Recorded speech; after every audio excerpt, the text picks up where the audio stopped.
Speed star Shoaib Akhtar ने विराट कोहली के नाकदीन को करारा जवाब देते हुए कहा है कि बैनुल-अक़वामी मैचों में 70 सेंचुरियां बनाना खालाजी का घर नहीं है। ये कारनामा उन्होंने कैंडी क्रश गेम खेलकर सरअंजाम नहीं दिया।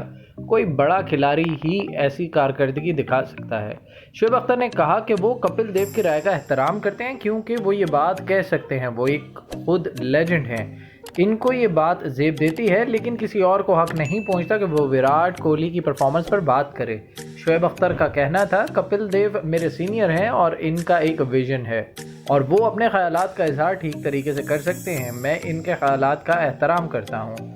उन्होंने कहा कि मैं बतौर एक पाकिस्तानी खिलाड़ी विराट कोहली की हिमायत क्यों कर रहा हूँ। ये हिमायत इसलिए है कि इनके नाम 70 बैनुल-अक़वामी सेंचुरियाँ हैं। ये कारनामा कोई छोटी चीज़ नहीं है। गुज़श्ता दहाई में क्रिकेट ने अगर कोई लेजेंड पैदा किया है तो इसका नाम विराट कोहली है। इनका कहना था कि ये सुनकर भी दुख हुआ कि कोहली को टीम से ड्रॉप करने की बातें हो रही हैं। कोहली के टीम से ड्रॉप होने के बारे में सुनकर मुझे हंसी आती है। वो गुज़श्ता 10 सालों में दुनिया के बेहतरीन बल्लेबाज रहे हैं। पाकिस्तानी लेजेंड ने विराट कोहली को मशवरा दिया कि वो कप्तानी को भूल कर खुले जहन के साथ क्रिकेट खेलें। कोहली को भूल जाना चाहिए कि वो कभी हिंदुस्तान के कप्तान थे। इनको सिर्फ अपनी बैटिंग पर तवज्जो देनी चाहिए।